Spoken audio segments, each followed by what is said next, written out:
അധ്യായം 1 മുതൽ 49 വരെയുള്ള വാക്യങ്ങൾ. അവൻ അവരോട് പറഞ്ഞു, ദൈവരാജ്യം ശക്തിയോടെ സമാഗതമാകുന്നത് കാണുന്നത് വരെ മരിക്കുകയില്ലാത്ത ചിലർ ഇവിടെ നിൽക്കുന്നവരുണ്ട്. സത്യമായി ഞാൻ നിങ്ങളോട് പറയുന്നു, യേശു രൂപാന്തരപ്പെടുന്നു. 6 ദിവസം കഴിഞ്ഞ് പത്രോസ്, യാക്കോബ്, യോഹന്നാൻ എന്നിവരെ മാത്രം കൂട്ടിക്കൊണ്ട് യേശു ഉയർന്ന മലയിലേക്ക് പോയി. അവൻ അവരുടെ മുമ്പിൽ വെച്ച് രൂപാന്തരപ്പെട്ടു.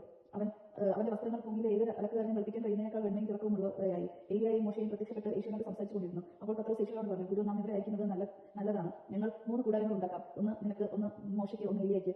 എന്താണ് പറയേണ്ടതെന്ന് അവൻ അറിഞ്ഞുകൂടായിരുന്നു. അവർ അത്രയ്ക്ക് ഭയപ്പെട്ടിരുന്നു. അപ്പോൾ ഒരു മേഘം വന്ന് അവരെ ആവരണം ചെയ്ത് മേഘത്തിൽ നിന്നൊരു സ്വരം പുറപ്പെട്ടു, ഇവൻ എന്റെ പ്രിയപുത്രൻ, ഇവന്റെ വാക്ക് ശ്രവിക്കുവിൻ. അവർ ചുറ്റും നോക്കി, യേശുവിനല്ലാതെ മറ്റാരെയും തങ്ങളുടെ കൂടെ അവൻ കണ്ടില്ല. അവർ കണ്ട കാര്യങ്ങൾ മനുഷ്യപുത്രൻ മരിച്ചവരിൽ നിന്ന് ഉയർക്കുന്നതുവരെ ആരോടും പറയരുതെന്നും മലയിൽ നിന്ന് ഇറങ്ങിപ്പോരുമ്പോൾ അവൻ അവരോട് കൽപ്പിച്ചു. മരിച്ചവരിൽ നിന്ന് ഉയർത്തുക എന്നത് എന്താണെന്ന് ചിന്തിച്ചുകൊണ്ട് അവർ ഈ വചനം രഹസ്യമായി സൂക്ഷിച്ചു. അവർ അവനോട് ചോദിച്ചു, ഏലിയ ആദ്യം വരണമെന്ന നിയമജ്ഞൻ പറയുന്നത് എന്തുകൊണ്ടാണ്? അവൻ പറഞ്ഞു, ഏലിയ ആദ്യമേ വന്നെല്ലാം പുനഃസ്ഥാപിക്കും, മനുഷ്യപുത്രൻ വളരെ പീഡകൾ സഹിക്കും, നിന്ദകൾ ഏൽക്കുകയും ചെയ്യുമെന്ന് എഴുതപ്പെട്ടിരിക്കുന്നത് എന്തുകൊണ്ട്? ഞാൻ നിങ്ങളോട് പറയുന്നു, ഏലിയ വന്നു കഴിഞ്ഞ് അവനെക്കുറിച്ച് എഴുതപ്പെട്ടിരിക്കുന്നത് പോലെ തന്നെ തങ്ങൾക്ക് ഇഷ്ടമുള്ളതെല്ലാം അവർ അവനോട് ചെയ്തു. പിശാച് ബാധിച്ച ബാലിനെ സുഖപ്പെടുത്തുന്നു. അവർ ശിഷ്യന്മാരെ അടുത്തെത്തിയപ്പോൾ വലിയൊരു ജനക്കൂട്ടം അവരുടെ ചുറ്റും കൂടിയിരുന്നതും നിയമജ്ഞർ അവരോട് തർക്കിച്ചുകൊണ്ടിരുന്നതും കണ്ടു. അവനെ കണ്ട ഉടനെ ജനക്കൂട്ടം മുഴുവൻ വിസ്മയപ്പെടുന്നതായി ഓടിക്കൂടി അവനെ അനുവാദനം ചെയ്തു. അവൻ അവരോട് ചോദിച്ചു, നിങ്ങൾ എന്താണ് അവരുമായി തർക്കിക്കുന്നത്? ജനക്കൂട്ടത്തിൽ ഒരാൾ മറുപടി പറഞ്ഞു, ഗുരു, ഞാൻ എന്റെ മകനെ അങ്ങയുടെ അടുത്തേക്ക് കൊണ്ടുവന്നിട്ടുണ്ട്. മൂകനായ ഒരു ആത്മാവ് അവനെ അവശേഷിച്ചിരിക്കുന്നു. അതെവിടെ വെച്ച് അവന് പിടികൂടിയാലും അവനെ നിലം പതിപ്പിക്കുന്നു. അപ്പോൾ അവൻ പല്ലുകടിക്കുകയും നുരയും പതിയും പുറപ്പെടുകയും മരിച്ചു പോവുകയും ചെയ്യുന്നു. അതിനെ ബഹിഷ്കരിക്കാൻ അങ്ങനെ ശിഷ്യന്മാരോട് അപേക്ഷിച്ച് അവർക്ക് കഴിഞ്ഞില്ല. അവൻ അവരോട് പ്രതികരിച്ചു, വിശ്വാസമില്ലാത്ത തലമുറ എത്ര നാൾ ഞാൻ നിങ്ങളോട് കൂടി ഉണ്ടായിരിക്കും? എത്ര നാൾ ഞാൻ നിങ്ങളോട് ക്ഷമിച്ചിരിക്കും? അവനെ എന്റെ അടുത്ത് കൊണ്ടുവരും. അവർ അവനെ അവന്റെ അടുത്ത് കൊണ്ടുവന്നു. അവനെ കണ്ട ഉടനെ ആത്മാവ് കുട്ടിയെ തള്ളിയിട്ടു. അവൻ നിലത്ത് ഉരുളുകയും അവന്റെ വായുടെ നുരയും പതിയും പുറപ്പെടുകയും ചെയ്തു. യേശു അവന്റെ പിതാവിനോട് ചോദിച്ചു, ഇത് തുടങ്ങി എത്ര കാലമായി? അവൻ പറഞ്ഞു, ശൈശവം മുതൽ.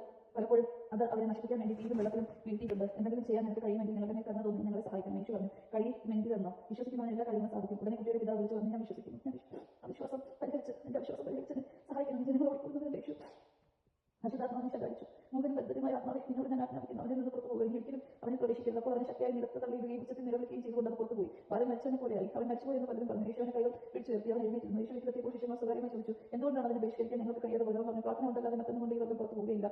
പീഡനവും ഉദാഹരണവും. 2-ാം പ്രവചനം. അവർ അവിടെ നിന്ന് യാത്ര തിരിച്ച് ഗലീലയിലൂടെ കടന്നുപോയി. ഇക്കാര്യം ആരും അറിയരുതെന്ന് അവൻ ആഗ്രഹിച്ചു, കാരണം അവൻ ശിഷ്യന്മാരെ പഠിപ്പിക്കുകയായിരുന്നു. അവൻ പറഞ്ഞു, മനുഷ്യപുത്രൻ മനുഷ്യരുടെ കയ്യിൽ ഏൽപ്പിക്കപ്പെടുകയും അവർ അവനെ വധിക്കുകയും ചെയ്യും. അവൻ വധിക്കപ്പെട്ട് 3 ദിവസം കഴിയുമ്പോൾ ഉയർത്തെഴുന്നേൽക്കും. ഈ വചനം അവർക്ക് മനസ്സിലായില്ല. എങ്കിലും അവനോട് ചോദിക്കാൻ അവർ ഭയപ്പെട്ടു. സ്വർഗ്ഗരാജ്യത്തിലെ വലിയവൻ. അവൻ പിന്നീട് കഫർന്നൗമിലെത്തി. അവൻ വീട്ടിലായിരിക്കുമ്പോൾ അവരോട് ചോദിച്ചു, വഴിയിൽ വെച്ച് എന്തിനെക്കുറിച്ചാണ് നിങ്ങൾ തമ്മിൽ തർക്കിക്കുന്നത്? അവർ നിശബ്ദരായിരുന്നതേ ഉള്ളൂ, കാരണം നിങ്ങൾ ആരാണ് വലിയവൻ എന്നതിനെക്കുറിച്ച് വഴിയിൽ വെച്ച് അവർ തർക്കിച്ചത്. അവൻ ഇരുന്നിട്ട് 12 പേരെയും വിളിച്ചു പറഞ്ഞു, ഒന്നാമനാകാൻ ആഗ്രഹിക്കുന്നവൻ അവസാനത്തിനും എല്ലാവരും ശുശ്രൂഷകനുമാകണം. അവൻ ഒരു ശിശുവിനെ എടുത്ത് അവരുടെ മധ്യയിൽ നിർത്തി. അവനെ കരങ്ങളിൽ വഹിച്ചുകൊണ്ട് പറഞ്ഞു, ഇതുപോലുള്ള ഒരു ശിശുവിനെ എന്റെ നാമത്തിൽ സ്വീകരിക്കുന്നവൻ എന്നെ സ്വീകരിക്കുന്നു, എന്നെ സ്വീകരിക്കുന്നവൻ എന്നെ അല്ല, എന്നെ അയച്ചവനാണ് സ്വീകരിക്കുന്നത്. നമുക്ക് എതിരില്ലാത്തവൻ നമ്മുടെ ഭാഗത്ത്. യോഹന്നാൻ അവനോട് പറഞ്ഞു, ഗുരു, എന്റെ നാമത്തിൽ പിശാചുക്കളെ പുറത്താക്കുന്ന ഒരാളെ ഞാൻ കണ്ടു.